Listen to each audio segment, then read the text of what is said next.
different lesions in the skull base. Also, this group popularized the technique that we know as endoscopic port or endoport, in which they introduce this small retractor through the brain in order to displace the white matter fibers to treat some intrinsic intraventricular lesions, and as we can see later, for some pituitary adenomas. It is very important to address that the importance of laboratory training must be basic for every surgeon in the world.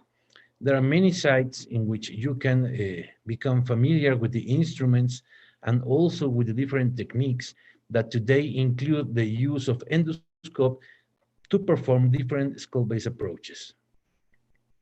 At the National Institute of Neurology and Neurosurgery, we also have our laboratory in which we train our residents and fellows in order to become familiar with the different techniques that are required to perform endoscopic endonasal approaches. When we talk about the pituitary adenoma, we need to know if there is a functional or non-functional pituitary adenoma. Should we perform a radical surgery, or we should be more conservative? As we will see later, it is better to perform a radical surgery because we can control the comorbidities of some patients and also to avoid the recurrence in some other cases. We can talk about the transsphenoidal approaches. And it is not easy to say, go endoscopic through the nose, because there are several factors that influence the specific technique that we need to use. I divide these approaches in cellular and extracellular approaches. For the cellular approaches, when we go to the central part of the pituitary fossa, we can perform an extraglandular approach, a transglandular approach, or a parainfundibular approach to the pituitary tumor. And when we go lateral from the center, we can go through the medial wall of a cavernous sinus to reach some parts of the tumor. We can perform a lateral transcellular cavernous sinus approach from the center in order to reach parts of the tumor in the different compartments of the cavernous sinus. And for some very specific cases, we can use the transoculomotor triangle approach proposed by Fernandez Miranda in order to reach even portions that extend to the cisternal parts. When we go to the extracellular approaches, we need to know that after opening the central portion, this is the pituitary fossa, we can go with a lateral transcavernous or transpterygoid approach to reach the lateral portions of these tumors in some cases. For those tumors that extend dorsally or anteriorly beyond the sella turcica, we can use a transtubercular or transplanum approaches in order to extend the view of the surgeon through the skull base. And for some very specific cases that invade the cavernous sinus or even the petrous apex, we can use the contralateral transmaxillary approach to reach these lesions in an adequate manner. For those cases in which we need to use a dorsolateral approach, we can come transcallosal for some cases, in anterior interhemispheric for some other cases, or even what we propose, the transfrontal transventricular approach for some tumors that reach the lateral ventricles. And for some other variants in which we have a cisternal compartment, we can use a lateral approach, such as the trional approach and its variants, using subfrontal or transilvian route, or even the epidural route by Dolench, and also a dorsal transcavernous approach when this is needed. We need to tailor the approach according to the pathology, but also according to the topography of the lesion. So, for example, for some craniopharyngiomas, we use a superior transclavial approach. For hemangioblastomas, an extended transcellular transcavernous approach. For chordoma, we can go dorsal clival, middle or inferior clival in the approach. For the tuberculum meningiomas, a transtubercular approach is going to be enough. And also for some cases of aneurysm. It is important to know that the anatomy that we are using during the endoscopic endonasal approaches is different from the anatomy that we used to know very well through the dorsolateral approaches. So we need to become familiar with the anatomy of the sphenoid sinus, its variations and septa that in sometimes go directly to the internal carotid artery. And when we use extended endonasal approach for the treatment of these lesions, we need to know the frontier between the sella turcica and the cavernous sinus, as well as the intrinsic relationship between the internal carotid artery and the pituitary tissue, knowing that we can go in the lateral portions and we need to preserve the superior hypophyseal arteries in every case, and also to take great care of the pituitary stalk. For some other cases, we can go with the transpterygod approach to the lateral portions that extends in the paracellar area, and we can combine these techniques with the contralateral transmaxillary approach. For those cases that extend dorsally, we can go and we need to know perfectly the anatomy of the tuberculum sella and the planum sphenoidale. And this is important because this is the route to treat tumors that extend beyond the suprasellar cistern and that sometimes reach even the interior of the third ventricle.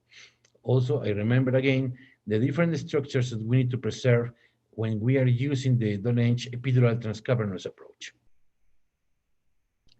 We need to become familiar with different techniques and different systems that we can use in these cases. For example, the skull-based microsurgery and vascular neurosurgery using a fluorescence like the sodium fluorescein provides the surgeon with a different perspective as we will see later. We can use endoscopic assisted microsurgery, as we mentioned before, to see some very specific corners that we need to address during the excision of a tumor. We can do also, of course, endoneurosurgery, and for some cases, we use the endoscopic port, as you will see later. We can also perform the combined techniques with the intraoperative tomography and also with navigation, or combined with navigation, in order to look at an image that we can use during the transoperatory period. This is the modified level of complexity for endoscopic endonasal surgery.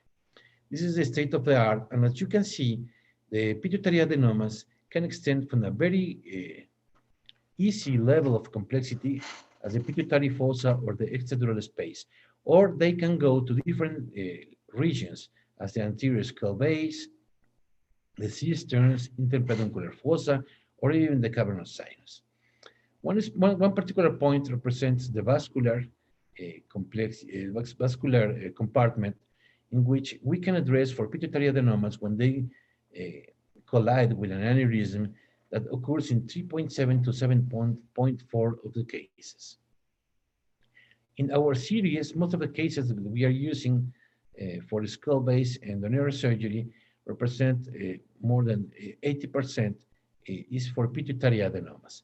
And as you can see here, most of the cases are non-functioning pituitary adenomas, as you can see here, but some of the cases extend to the cavernous sinus or even the suprasellar compartment. And in some of these cases, we need to use a combined approach to treat properly the lesion. For the patients with acromegaly, most of the cases extends in the sellar and suprasellar space, but some of them go to the cavernous sinus, so we need to have specific techniques to go there and take out the tumor. For Cushing's disease, most of the patients present themselves with a sellar tumor, and a third part of the patients present with a suprasellar extension of the tumor. With the prolactin cases, we only take the surgery to those patients that present resistance to treatment or those patients that develop a CSF leak during the treatment in order to correct these problems. It is important to have a precise analysis of the neuroimaging studies using CT scans, MRI, and have the curiosity to identify different characteristics such as the internal carotid arteries, the extension in the lateral portion, this is the paracellar area, or even to identify some associated lesion, as I said before, an aneurysm. And we need to know the enemy before the battle. We need to, we will use radical surgery when we are dealing with tumors of growth hormone or ACTH. And this is because after we accomplish a biochemical remission, we can control the comorbidities associated with those diseases. And in some cases, we can use sandostatin, pertuzumab, or even radiosurgery for some patients that present with a residual tumor. The medical treatment is confined for the prolactinomas, and as I said before, surgery is only for the patients that present resistance to treatment or CSF leak. We need to know also that there are infrequent tumors, such as TSH, FSH, or LH producing tumors that we need to identify in the preoperative period. Our results with the functioning tumors for prolactinoma, all of the cases we take to the OR for a CSF leak resolved with no problem. 2/3 of the patients with resistance to treatment. For Cushing's disease in the cellular compartment, we accomplished 71.8% of remission and 64.7% for those cases with a supracellular extension. In the case of acromegaly, when the tumor is confined to the cellular and supracellular space, we accomplish 84% of remission, and when they go to the cavernous sinus, we accomplish more than 80% of remission after a careful surgery specific for these cases. There is one thing that is not addressed in many lectures or books, and this is the physical characteristics of pituitary adenomas. Pituitary adenomas are very heterogeneous in its presentation. For example, we can see tumors in white color, pale yellow, gray, violet gray, or even wine red in the color of the tumor. And the tumor can be soft, can be gelatinoid, that is very difficult to take away, can be fibrous in some cases, unfortunately, not most of them, and they can present cystic degeneration inside. And this consistency can be uniform or can be heterogeneous in some cases. And also the vascularization of a tumor can be avascular with a poor vascularization or moderate vascularization, depending on the case. For the learning curve, we need to start with the easy cases. Which is the easy case? This is one of my residents performing an endoscopic endonasal approach to treat a cystic pituitary adenoma. It is important that even if we think that the cystic tumor is a very easy one, sometimes it can be difficult to take out all the peripheral tissue that extends in the pseudocapsule, and that is the active tumor for some cases. So we need to be very careful in the selection of the case when we are starting the learning curve. And as you can see this in the Pittsburgh, from the Pittsburgh school, when we are doing more cases, the complex cases become more familiar for the casuistics of the surgeon. Endonasal endoscopic surgery, we can say this is a microsurgery in which we use 2 surgeons and 4 hands. And as you can see here, there are no limits for the manipulation of the instruments inside the nasal cavity. We are working through a natural corridor that we extend to become an ergonomic corridor for the surgeon. And this is the disposition of the personnel inside the OR, in which the surgeons are in the top of the head of the patient. Neurophysiology and neuroanesthesiology go to the bottom of the patient, and we need to have different monitors to avoid neck problems for the surgeon to look at the screens. During these times, we use endoscopic endonasal surgery in the COVID-19 era. We perform a study at the National Institute of Neurology and Neurosurgery, and I just want to address that the neuroanesthetic procedures become different because they need to use a video laryngoscope, and the personnel should use the proper protection equipment in order to avoid the dispersion of aerosols. As in this case, Dr. Alvear, she is our fellow, she performed this specific box to protect the personnel from the dispersion of aerosols using an elastic silicone membrane to introduce the instruments and avoiding dispersion of aerosols. And also they take some cares with the suction aspiration system, also with they cover the monopolar blade in order to avoid the dispersion of the smoke. And sometimes we prefer to use chisel and hammer when we can in order to avoid the use of drills. And in this case, Dr. Alvear used to paint with fluorescein the surgical field, and after the surgery, she was able to identify that in some cases there are dispersion of this material after performing the different technique, different maneuvers. So we need to take care. There are complications in pituitary adenoma surgery. The most frequent and most terrible of them is the CSF leak.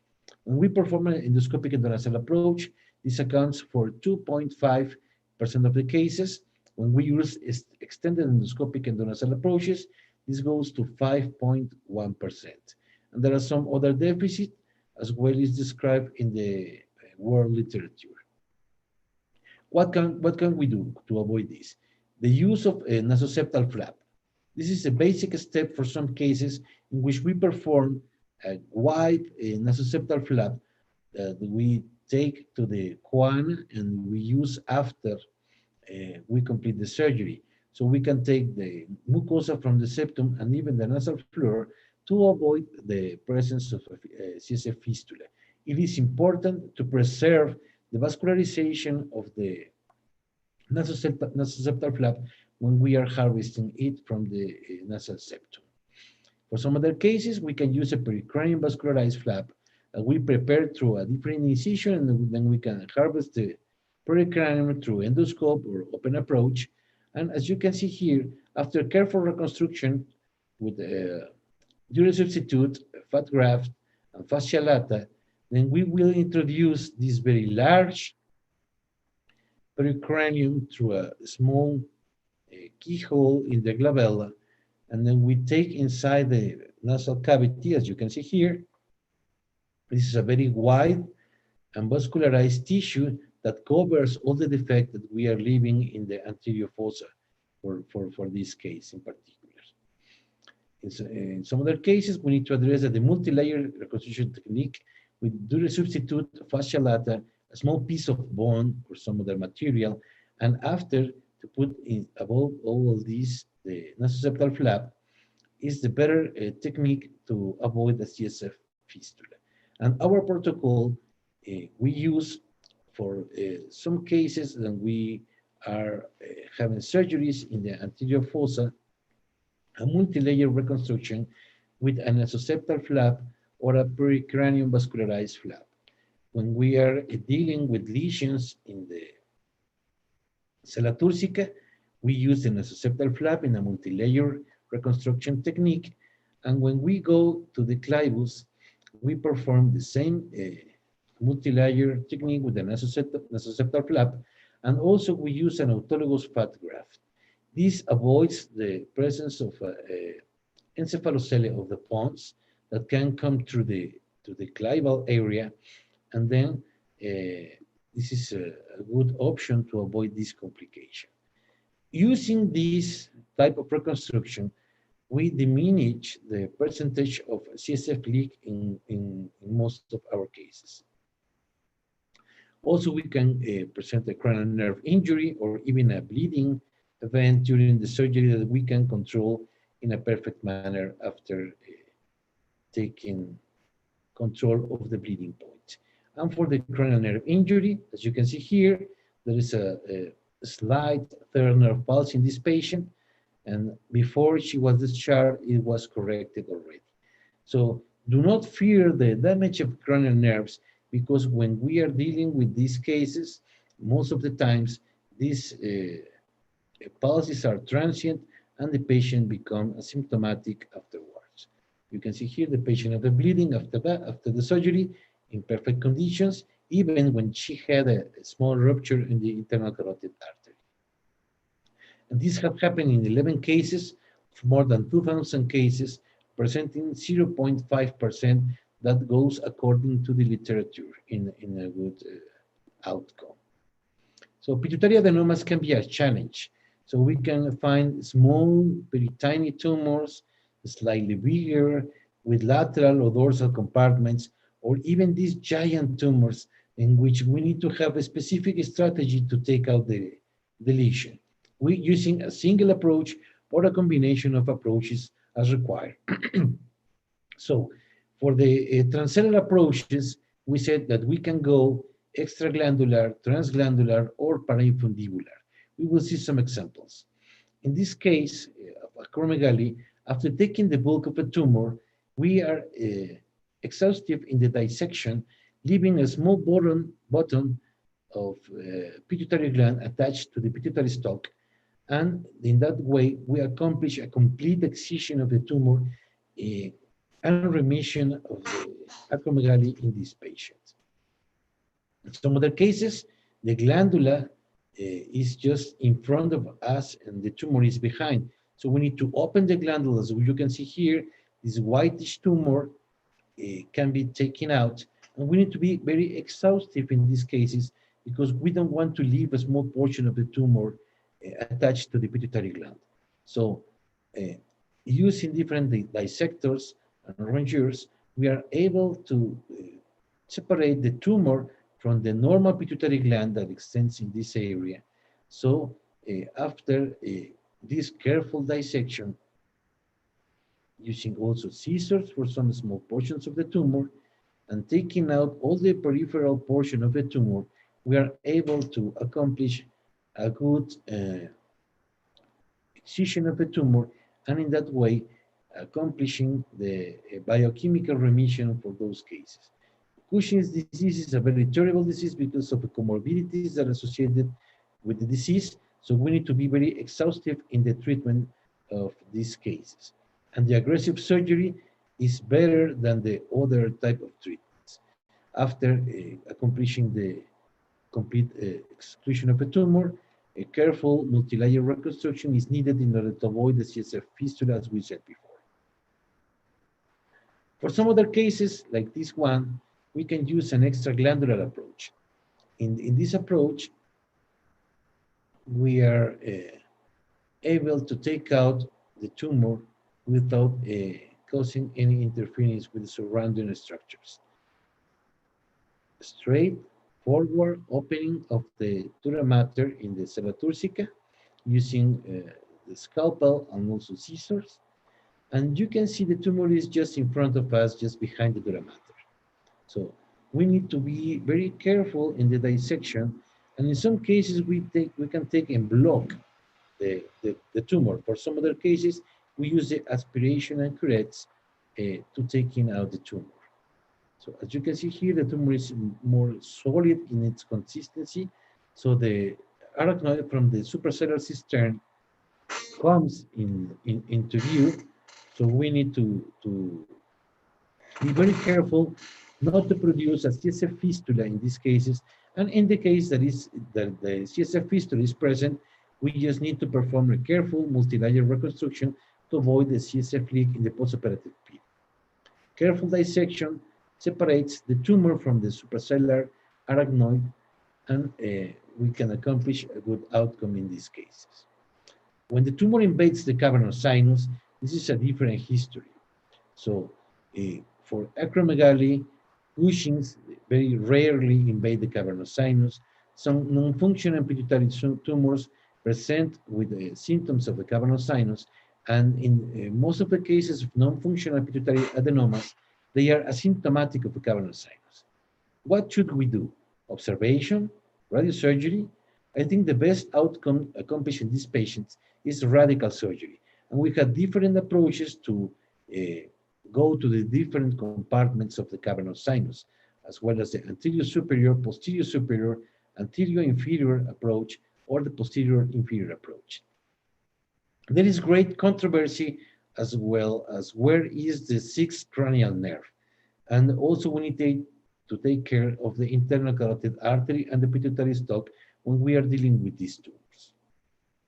And in some cases, we have a pseudo invasion of the cavernous sinus, but we need to identify these properly in the preparative images using a careful inspection of these images.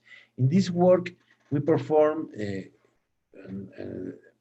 and describe what we know as the lateral transcendental approach to the cavernous sinus for the case of acromegaly patients. And we accomplish almost 90% remission of these cases with volumes of 42.98 cubic millimeters. And the follow-up in the mean was 28.3 months. So this is a very nice approach. It's good for the lateral extension of the tumor, and we can explore the different compartments of the cavernous sinus. We can do also extracellular treatments for these cases. This is a case of a acromegalic patient, a female, 29 years old, with invasion to the cavernous sinus, NOSP 3A, as you can see here in the preparative pictures. So we start the surgery doing a wide opening of the sphenoid sinus. This will allow us to identify properly the structures in the sinus and also to allow us to perform extensive, careful dissection of the tumor in order to taking out all the tumor. So we use telescopic systems to reach this area. I put here this small piece of gel foam because I had a small bleeding, venous bleeding from the cavernous sinus, so I can deal with the central portion of the tumor and the lateral portion on the right side. You can see here the tumor is solid in its consistency. We need to take it out with the aspiration and rongeurs. And after hemostasis, we can see here the lateral wall of a cavernous sinus. So we are going to explore through this small hole. This is the internal carotid artery. Now we are working the lateral portion of the tumor. And with aspiration and specific curettes, we can go inside the posterior compartment of the cavernous sinus to take out the tumor that is combined with some bleeding of the cavernous sinus. Once we decompress the cavernous sinus, this is a relative indication that the tumor is almost taken out. So careful inspection of this area provides to the surgeon adequate excision of the tumor, as you can see here. Small pieces of tumor coming from the posterior compartment of the cavernous sinus, just behind the internal carotid artery. We can use also angle endoscopes to reach these regions, and this is more comfortable for the surgeon. After excision of the tumor, we need to perform an adequate hemostasis using hemostatic sponges and elevating the head of a patient 45 degrees in order to decrease the venous pressure. So we can work with the final parts of the lesion in the dorsal portion that extends to the suprasellar cistern, and after proper hemostasis, we perform a multi-layer reconstruction, as you can see here. Other case, with acromegaly, the same technique, opening of the central portion of the dura mater and extending these to the lateral portions. So we start to perform the exclusion of the tumor, preserving a small portion of the gland that presents in the front part of the exposure. So after careful dissection, we go to the inferior and lateral portions in order to identify the lateral wall of the cavernous sinus, and doing the excision of this lateral medial wall of the cavernous sinus, as you can see here, it is invaded by tumor, so we need to take out this medial wall and separate it from the internal carotid artery by cutting the ligaments until we reach the posterior Kleinoid process, as you can see here. The postoperative period with the remission of the acromegaly for this patient. 0.16 nanograms of growth hormone in the postoperative period. For this other case, also lateral invasion to the cavernous sinus, type 3A of NOSP. We use also the transcellular and the lateral transcellular approach to reach the cavernous sinus on the left side. So after careful removal of the tumor in the central portion, we identify this medial wall of the cavernous sinus, and we go lateral to it, separating the internal carotid artery and taking out the portions of the tumor that extends lateral to the sella turcica. We use angle aspirations and curettes to accomplish this excision of the tumor. And as you can see here, going lateral to the medial wall of the cavernous sinus, now we are treating the part in the posterior compartment. We are able to take out the tumor, and the patient can go to the remission in the postoperative period. As you can see here in the postoperative MRI, the tumor is taken out and the result is grateful for the patient.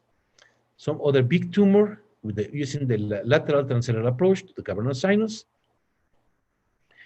A big tumor with a lateral extension, soft tumor, white in color, white and gray. So after we take the tumor, we can identify the internal carotid artery in the cavernous sinus. So we can go to the anterior, superior and inferior compartments and the posterior compartments behind the internal carotid artery. Some other case, a big tumor with lateral extension to the cavernous sinus. Same approach using endoscopic endonasal approach, starting in the sella turcica and then going lateral after decompression of the central portion of the tumor. Here we perform an pseudocapsular dissection because of the nature of the lesion. This is an acromegaly patient. This is a screenshot of the navigation in which we are in the most profound part of the tumor. And the oculomotor system after the surgery with the patient in the recovery room with no neurological deficit after the surgery. For some other cases, we need to use the transoculomotor triangle. As you can see here, there is a dorsal extension of the tumor that goes to the subarachnoid space through the oculomotor triangle.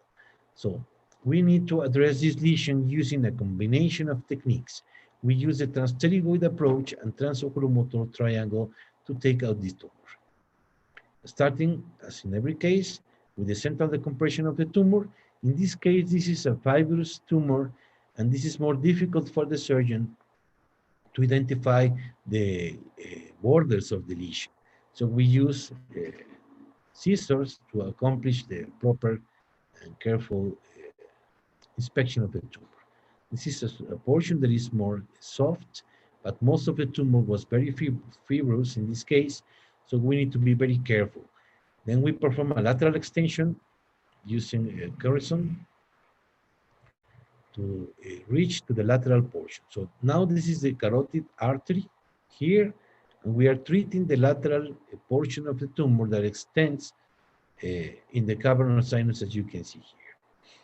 So with careful inspection and with rongeur, we are now treating the part that goes to the posterior compartment of the cavernous sinus. And accomplishing this,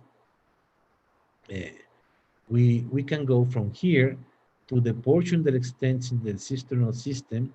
This is the central portion, and then we're taking out the dorsal portion to the transoculomotor triangle that is opened here, as you can see here.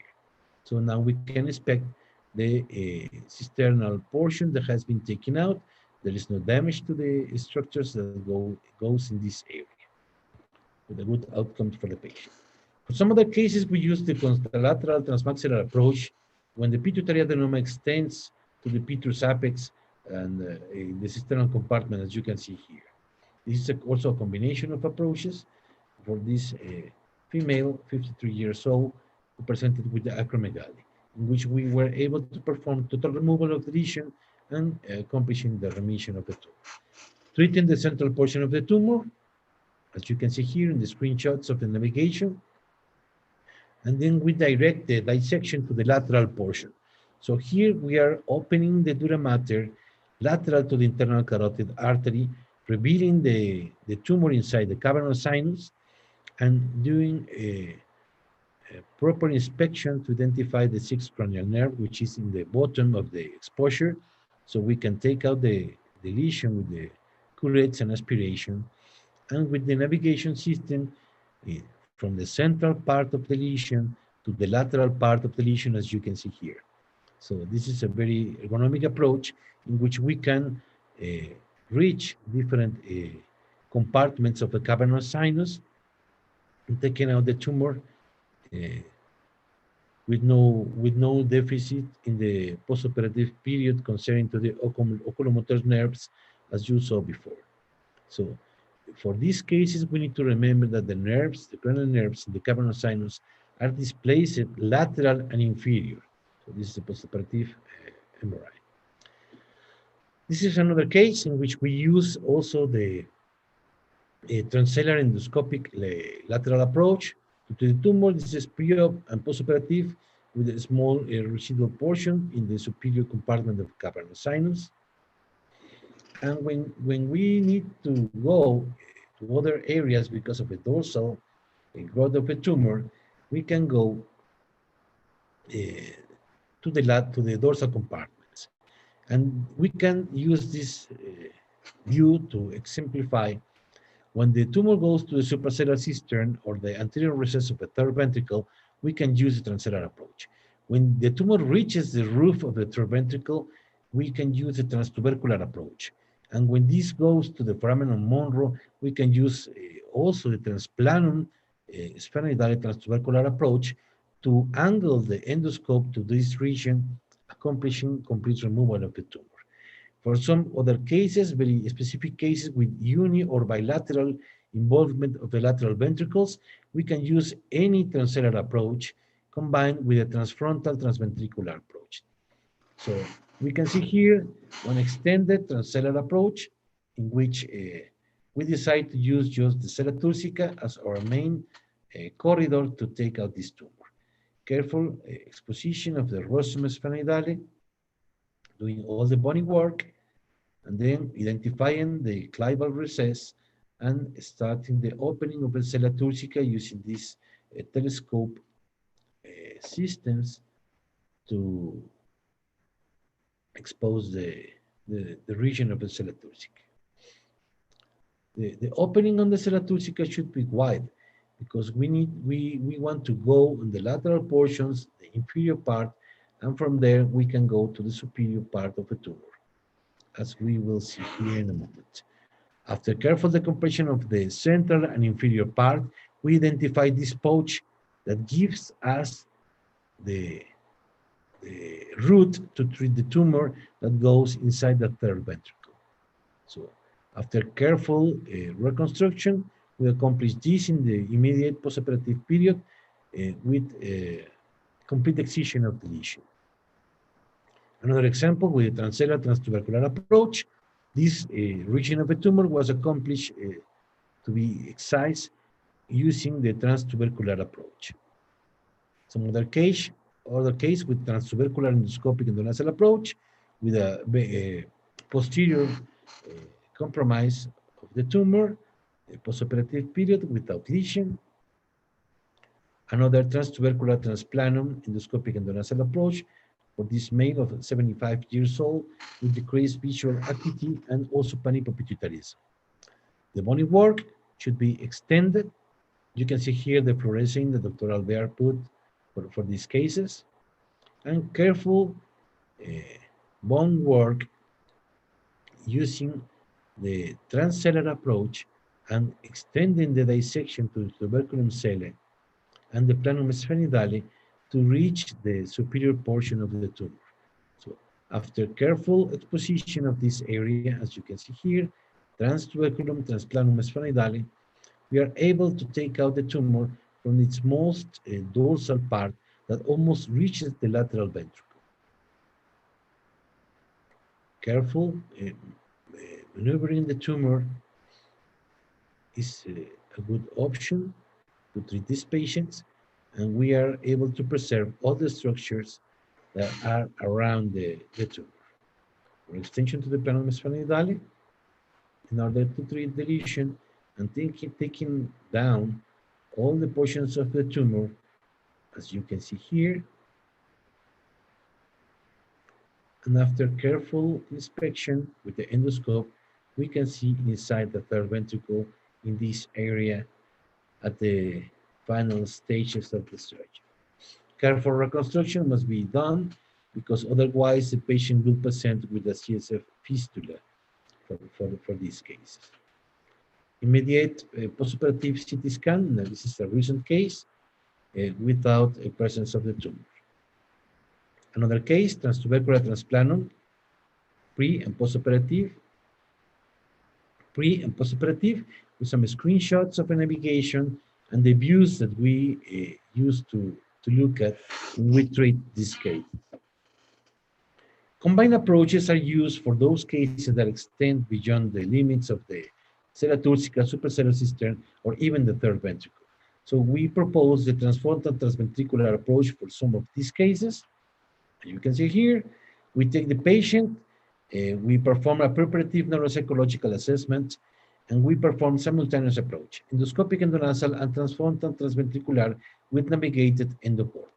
After excision of the tumor, in the postoperative period, we perform another neuropsychological assessment in order to see that there are no frontal damage to these cases. We need to know very well the fiber dissection technique for these cases, in which we understand that we can accomplish perfect lesionectomy for some selected cases. And we need to become familiar with the ventricular system and the different accesses.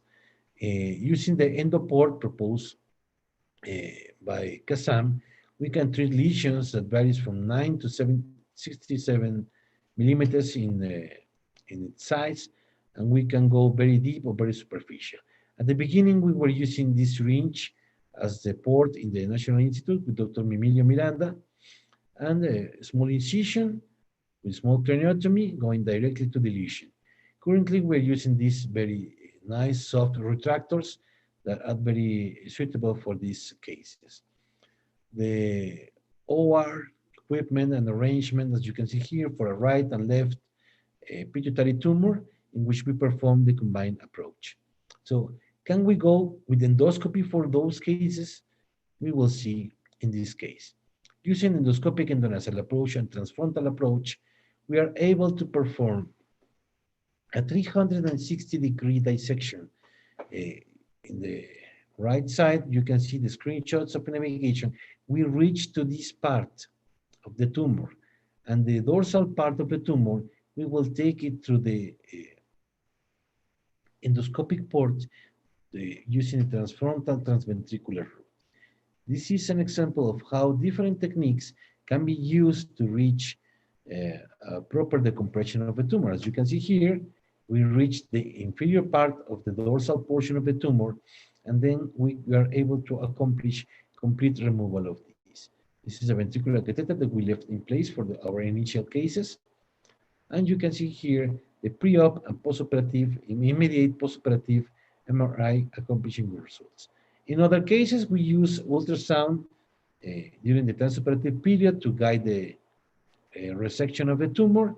This is at 1 year in the postoperative period with good outcome for the patient. Another case, pre and postoperative. And these are some other cases. It's a female of 44 years old, pre and postoperative with complete exclusion of the tumor. A male of 58 years old, pre and postoperative with good outcome. And in this case, we have a residual tumor. This female of 39 years old. So we need to know how to address these small residuals after some time. For our series, we have 5 patients with residual tumor, but the mean residual tumor was 3.04 cubic centimeters, with a previous of 50, more than 50 cubic millimeters for these lesions. We can go also using the dorsolateral approaches as the mini terional or Sphenoid ridge approach that we described in 2005, or using also this mini orbitocranial approach. This is a case of a male of 52 years old with a recurrent pituitary adenoma with previous surgeries using terional, microscopic transsphenoidal, and endoscopic endonasal approach, which presented with third cranial nerve palsy and headache. You can see here the careful dissection using the epidural approach of the lens, this in its anterior part, coagulation of the middle meningeal artery, and the peeling of the middle fossa, unroofing the B2, and taking out the anterior clinoid process, opening of the dura mater along the sylvian fissure, identifying the optic nerve and the internal carotid artery, and after this, we will identify the dorsal compartment of the cavernous sinus, and performing a small aperture and using curettes and aspiration to take out the tumor that extends in this part. As you can see here, I'm working blindly in this lesion. I know I'm accomplishing a good decompression of a tumor, and in the endoscopic view and the navigation, we were able to go to every part of the tumor. But it is better to use an endoscope after identifying the oculomotor triangle, extending our dorsal opening of the cavernous sinus, and then go inside with an endoscope and reaching those small portions of the tumor that escape to the axial view of the microscope. In that way, we are able to perform precise lesionectomy with preservation of the different neurovascular structures surrounding the cavernous sinus. The postoperative MRI with exclusion of the tumor, as you can see here. For some other cases, we use also combined approaches. This is a patient with the previous microscopic transsphenoid and supraorbital approaches 8 and 6 years before she came to us. So this is a fibrous tumor. We're using an endoscopic endonasal approach combined with a Dulenge approach through the middle fossa. After careful dissection, we identify the middle meningeal artery. We perform the peeling of the middle fossa. And in a simultaneous way, we will treat the lesion, as you can see here, from above and from below, treating here the inferior part of the tumor and surrounding the tumor as much as we can, using simultaneous transcranial and endoscopic. At the end of the procedure, we will see complete decompression of the cavernous sinus. Using these techniques, we are able to perform a 360-degree exclusion of the tumor, which is very useful in these fibrous tumors that do not allow a proper manipulation during surgery. 1.2 of growth hormone after the surgery. For intervention for some cases, for surgery using pretemporal transcavernous transiberian approach, there is a small remnant in the central part of the tumor, so we use reintervention using a natural corridor. The tumor is very soft, so it's very easy to manage using aspiration and curettes, as you can see here. In this case, we prefer to use extracellular dissection in order to accomplish adequate decompression of the tumor, as we can see here. Different stages of the surgery and the postoperative MRI. But in this case, we were not able to cure the patient, so we need to use some other treatment to accomplish adequate remission. We can use also transversal approaches, for example, for this McCune-Albright syndrome, which is characterized by fibrous dysplasia together with the pituitary adenoma producing growth hormone. For these cases, they are extremely rare. We only have 2 in our series. We use the transversal approach in order to perform adequate decompression of the fibrous dysplasia, as well as the treatment of the pituitary tumor. This is a preoperative CT scan, large osseous lesion. We can take the lesion once we detach it from its surrounding structures. And careful identification of the pituitary fossa. In this case, you can see the extension of the osseous lesion. We start the decompression of the tumor using the same techniques that we use for any pituitary adenoma, taking out all the tumor and preserving the arachnoid to avoid CSF fistula. We see here the arachnoid protruding to this area. We put a small piece of dural substitute and perform a multi-layer reconstruction from above and from below. So you can see here the dural substitute. Then we will put a specific fascia lata, pericranium, and a titanium mesh to cover the defect, as we used to do in these extended transversal approaches. the postoperative CT scan, we reveal absence of the fibrous dysplasia and remission of the acromegaly in the laboratories of these patients. We can use fluorescein, sodium fluorescein for pituitary adenomas.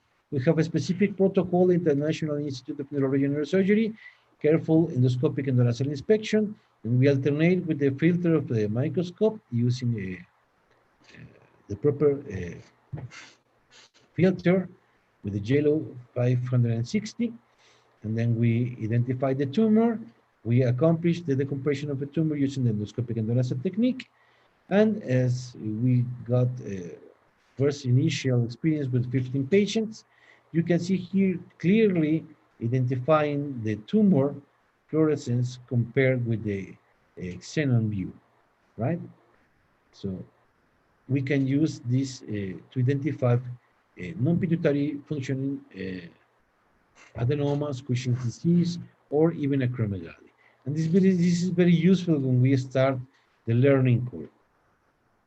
This is one case, a female, 49 years old, with acromegaly, 27 of growth hormone. We apply the filter, we identify the tumor and the normal pituitary gland. As you can see here, the pituitary gland becomes dark and the tumor becomes fluorescence. So we are able to perform careful dissection with remission of this patient and absence of tumor in the postoperative period. This is the case for a recurrence of acromegaly. You see the tumor, green in color. After complete removal of the tumor, we can see here, in this recurrent case, the tumor, some piece of scar tissue and some piece of bone that we take to make the comparison with the fluorescence. So for the beginner, these images provide a good guidance to perform the decompression of the tumor. In this case, prolactinoma with the lateral extension to the paracellular area in which we use the lateral transcellular approach. So we need to be careful to apply the sodium fluorescein at the precise moment in order to take a good view of the lesion. It's a 45 male with macroprolactinoma. This is the lateral extension, as you can see here, the hard speculum in position, applying the filter, identifying the tumor using the fluorescence, and then performing the radical dissection of the tumor using the conventional endoscopic endonasal technique. You can see here some stages of the dissection, as you saw before in some other cases. You see the internal carotid artery. We are working lateral to the carotid artery in this lateral extension of the tumor, confirmed by the navigation, as you can see here. The most lateral portion was reached using this lateral transcellular approach for this tumor. Finally, I want to say 2 words about what do we need to do when we are dealing with a patient with a pituitary adenoma and an aneurysm. The preferred study is the angio-CT, and when we identify an aneurysm, if this is superficial or ophthalmic, we can perform the surgery for the adenoma and considering clipping of the aneurysm in the same time, using endoscopic endonasal approach. For some cases of anterior communicating artery aneurysm, after the compression of the tumor, if it is possible, we can perform the clipping of the aneurysm. For some other paraclinoid aneurysms or internal carotid artery PCOM aneurysms, for basilar and some posterior circulation aneurysms, we need to perform independent surgeries for these cases. So I can say the pituitary adenoma requires a comprehensive study of the case, that the surgical endoscopic approach should be determined by the topographic location of the tumor, and that there are various surgical endoscopic techniques that allow a complete surgical removal of the lesion. Use the adequate reconstruction technique is vital to avoid any complications. Thank you very much. Thank you, Professor Amador. It's good to see you. It's been a long time.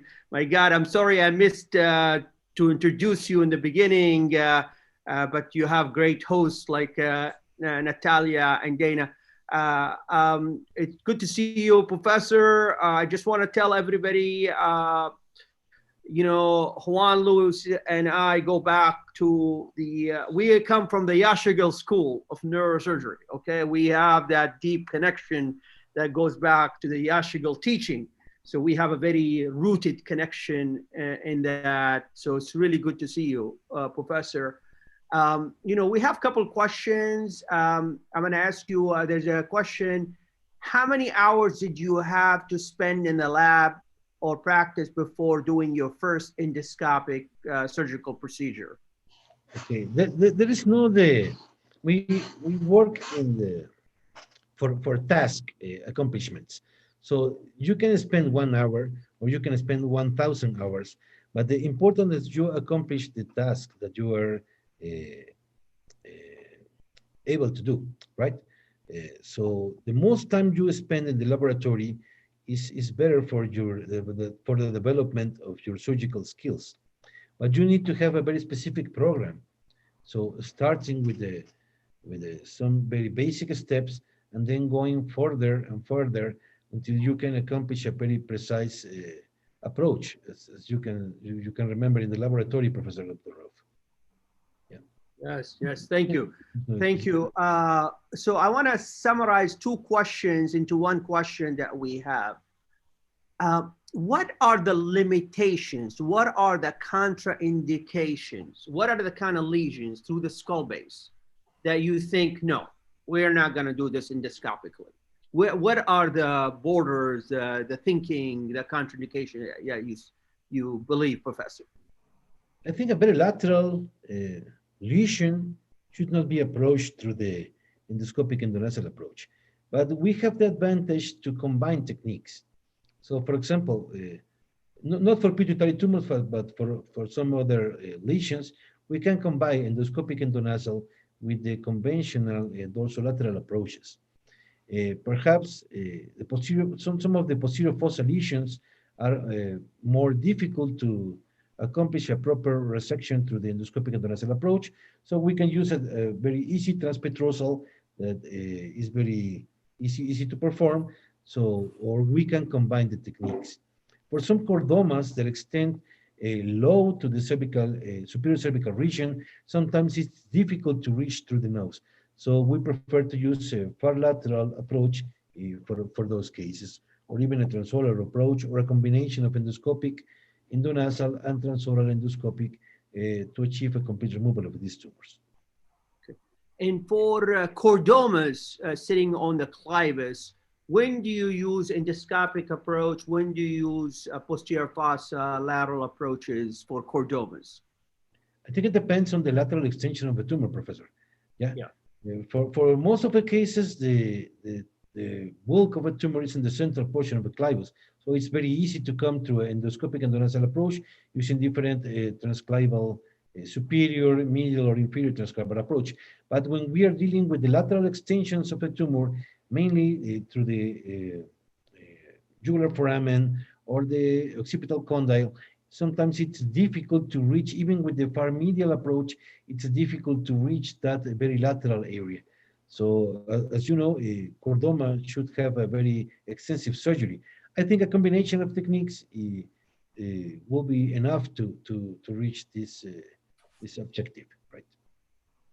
Professor, it has been a pleasure to have you with us. What a beautiful presentation. You gave us a big picture in the world of endoscopic neurosurgery and how it has grown, and it plays a key role now in many of the lesions. So it's been great to have you with us. And for me personally, it's great to see you. It's been a while, so it's really, really good to see you. Thank you so much. Thank you, Professor Amador. And I also have one question, if you don't mind. Like, for example, if we have a female patient with a pituitary adenoma, especially the prolactinoma, and the size of the tumor like less than 5 millimeters, but the patient is taking the cabergoline, like Dostinex, for the long time. For how long patient can use these like pills, and when does the operation should be performed? Like, where is this line when you stop to using the medication but need to think about the operation? Yeah, this is a very controversial issue. The endocrinologist would like to have the patient forever under treatment, right? We try to not operate these patients for two reasons. When the patient is having resistance for the treatment, this is a precise indication for taking out the tumor. And also for some patients that develop CSF fistula during treatment, it is necessary to go there and perform an adequate reconstruction of the tumor. I can tell you for socioeconomic issues, for some patients that are not able to buy the medication for a long period of time, we can say that we can perform precise lesionectomy of the pituitary adenoma, even preserving the normal functioning of the pituitary gland. This is controversial. I don't know, Professor Abdul Rauf, what do you think? Can be done? Yeah, sure. The risk for the patient is less than 2% in comorbidities associated with the procedure. So we need to take a balance for those cases. Yeah, I agree with everything you said. It's still, yeah, it's a bit, you know, in this country, the FDA approval and approval in the various countries is different for medications during pregnancy. So this becomes a kind of a, you know, a question that's the team, the endocrinologist and neurosurgeon would have to answer per patient. Yeah. When we not be live, can we discuss this a little bit? I would like to get to know a little bit more, but we finish the live session.